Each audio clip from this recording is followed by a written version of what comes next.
Sapirji to give the welcome speech to us. நஹ்மதுஹு நுஸல்லி அலா ரசூலில் கரீம் அம்மா பாத். அல்ஹம்துலில்லாஹ். இந்த சீரு சிறப்பு மிகு நிகழ்ச்சிக்கு வருகை புரிந்திருக்கக்கூடிய அருமை நண்பர் சகோதரர் தலை சிறந்த மருத்துவர் டாக்டர் சாலை உதயராஜன் பிஹெச்எம்எஸ் எம்டி அவர்களையும், அதுபோல் நம்ம மதுரை உயர்நீதிமன்ற கிளையில் சிறப்பாக பணியாற்றிருக்கக்கூடிய வழக்கறிஞர் ஜி நித்யாதேவி அவர்களையும், அதுபோலவே நம்ம அதாயியுடைய ஒரு தூணாக விளங்கக்கூடிய மனிதநேய மக்கள் கட்சியுடைய மாவட்ட செயலாளர் அன்பு சகோதரர் அப்பாஸ் மந்திரி அவர்களையும், இந்திய யூனியன் முஸ்லீம் லீக்குடைய மாவட்ட இளைஞரணி செயலாளர் இளம்பரை நவாஸ்கான் அவர்களும், அதே போல் நம்முடைய சமூக செயல்பாட்டாளர் அருமை சகோதரர் பகதூர் சாப் அவர்களையும், அதுபோல் இங்கே இருக்கக்கூடிய அண்ணன் ஜாஃபர் சாப் அவர்களையும் வரவேற்றவனாக, மேலும் இந்த சிறப்புமிகு தொடர் நிகழ்ச்சிகளுக்கு ஏற்பாடு செய்து கொண்டிருக்கக்கூடிய நம்முடைய அருமை முதல்வர் ஹசரத் மௌலானா மௌலவி தாரிக் சாஹிப் அவர்களையும், மேலும் மாணவ செல்வங்கள் அனைவர்களையும் அல்லாஹ் நம் மீது அல்லாஹ்வுடைய சாந்தியும் சமாதானம் உண்டாக்குவதாக. இப்போ நாம் அல்ஹம்துலில்லாஹ் அல்லாஹ் தஆலா நமக்கு ஒரு பெரிய ஒரு வாய்ப்பை கொடுத்து இந்த கல்வியை நமக்கு கொடுத்துருக்கான். சொல்கிறாங்க பார்க்கக்கூடிய பார்வை இருக்கே, இப்போ சொன்னாங்களே சிங்கத்துக்கும் யானைக்குன்னு சொன்னாங்க. பார்க்கக்கூடிய பார்வை தான், ஒரே பொருள் தான், ஒரே காட்சி தான், ஆனால் எண்ணங்கள் மாறும். ஒரு மனுஷன் ஆட்டை பார்க்குறான், ஆடு மனுஷனை பார்க்குது இல்லையா? புரியுதா? பேசுறது புரியுதில்ல? ஒரு கசாயி என்ன செய்கிறார், மனிதன் ஆட்டை பார்க்குறாரு, ஆடு மனுஷனை பார்க்குது. இப்போ ரெண்டு பேர் சிந்தனை என்ன இருக்கும்? அந்த மனுஷன் அந்த ஆட்டை பார்த்தா என்ன நினைப்பார்?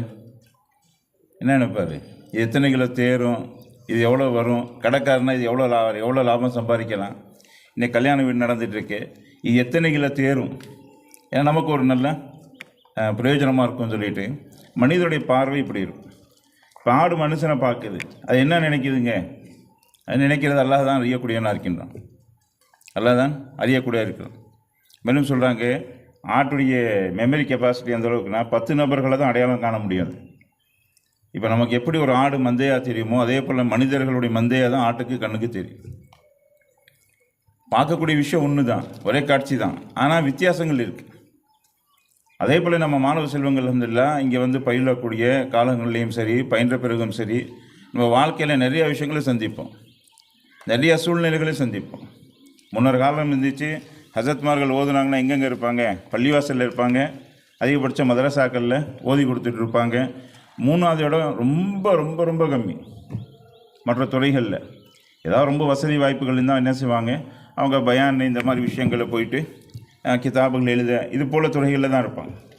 ஆனால் இந்த காலகட்டங்களில் அல்லாஹ் தஆலா உங்களுக்கு ஒரு வாய்ப்பை கொடுத்து நீங்கள் இப்போ அலிமாக போகிறீங்க. அதே போல் உலக கல்விகளில் ஒரு பெரிய தலை சிறந்த மாணவர்களாகவும் ஒரு குடிமகன்களாகவும் நீங்கள் ஆக போகிறீங்க. இப்போ நம்முடைய பார்வை என்ன இருக்கும்? மாறுபடும். உலகத்தார்கள் பார்வை இருக்கே அதெல்லாம் உலக வாழ்க்கையோடு தான் இருக்கும். ஆனால் நம்முடைய பார்வை இருக்கே அது மறுமையை நோக்கி தான் இருக்கும். மறுமையை நோக்கி தான் உலகத்தில் வாழ்ற என்ன நினைப்பான்? வாழ்வோம் சாவோம், வாழ்க்கையை கொடுத்துருக்கதை நம்ம அனுபவிக்கிறான்னு தான் சொல்லிட்டு போயிட்டே இருப்பான். ஆனால் நம்முடைய நிலைமைகள் அப்படி இல்லை. மாறாக இதை வாழக்கூடியது இல்லை, இது ஏற்பாடு. அல்லாஹ் தஆலா சொர்க்கத்துக்கு போகக்கூடிய ஒரு தேர்வு நிலைமை தான் இந்த உலகம் நமக்கு இருக்குது.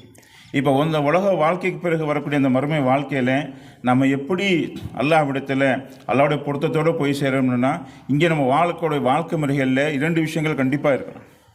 ஒன்று அல்லாஹ்வுடைய கட்டளையாக இருக்குது, நபிகள் நாயகம் ஸல்லல்லாஹு அலைஹி வஸல்லம் வழிமுறைகளாக இருக்குது. இந்த 2 விஷயத்தை தவற விட்டோம்னா நிச்சயமாக யாராலும் வெற்றி பெற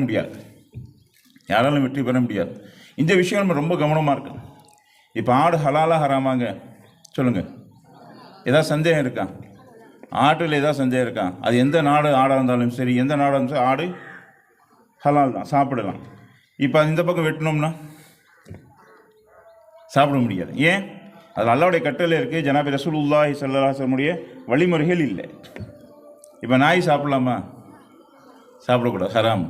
இப்போ நான் என்ன சொல்கிறேன், சூரா யாசின் ஓதுறோம், குரானில் நிறைய அத்தியாயங்கள் ஓதிட்டு பிஸ்மில்லாஹ் அல்லாஹ் அக்பர்னு சொல்லிட்டு நல்லா அறுக்கக்கூடிய எல்லா இதெல்லாம் ஃபாலோ பண்ணி அறுக்கிறோம். இப்போ அதை சாப்பிட்லாமா? சாப்பிட முடியாது. ஏன்னா அதில் அல்லாவுடைய கட்டளை இல்லை. நபிகள் நாயகம் வழிமுறைகள் இருக்குது, ஆனால் அல்லாவுடைய கட்டளை இல்லை. அதே போல் தான் நம்ம வாழ்க்கையில் அல்லாவுடைய கட்டளை ரசூலுல்லாஹி ஸல்லல்லாஹு அலைஹி வஸல்லம் வழிமுறைகள் இல்லாமல் உலகத்தில் எந்த விஷயமும் அல்லாவுடைய பொருத்தத்தை ஏற்படுத்தி தராது. உலகத்தில் எந்த விஷயம் வெற்றிக்கு உண்டான பாதைகளை நமக்கு ஏற்படுத்தி தராது. அப்போ எல்லாம் நமக்கு இந்த கொடுத்துருக்க வாழ்க்கையில் என்ன செய்யணும், நம்முடைய வாழ்க்கைகளில் நம்ம இப்போ மதரசாக்களும் போவோம், பள்ளிகள்லேயும் போவோம், சில துறைகள்லேயும் போவோம் இல்லையா?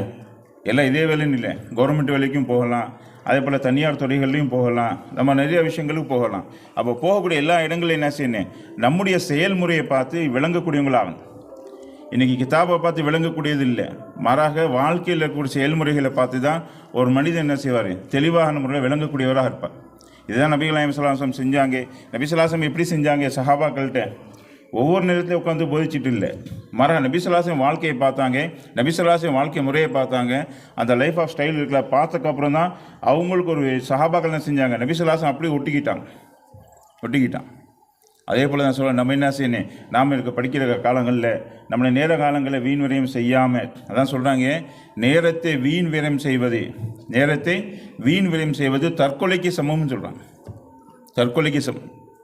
இப்போ நம்ம இந்த பயில காலங்களில் நம்ம ரொம்ப கவனமாக நம்ம கல்விகளில் என்ன செய்யணும், கவனம் செலுத்தணும். நம்ம எந்தளவுக்கு கவனம் செலுத்தி நம்மளை நாம் தயார்படுத்திட்டு போவோமோ, இது வந்து தியரியாக தான் இருக்குது. அடுத்து ப்ராக்டிக்கலில் நம்ம போக போகிறோம். அந்த ப்ராக்டிக்கலில் நம்மளுடைய இல்மு, நம்முடைய ஈமான் உறுதி இல்லைன்னு வைங்களேன், அந்த இடத்துல நம்மளும் என்ன செய்வோம், மக்களாக போயிடுவோம். இல்லை நடக்கக்கூடிய பாவங்களை தடுக்க முடியாமல் ஆயிடும்.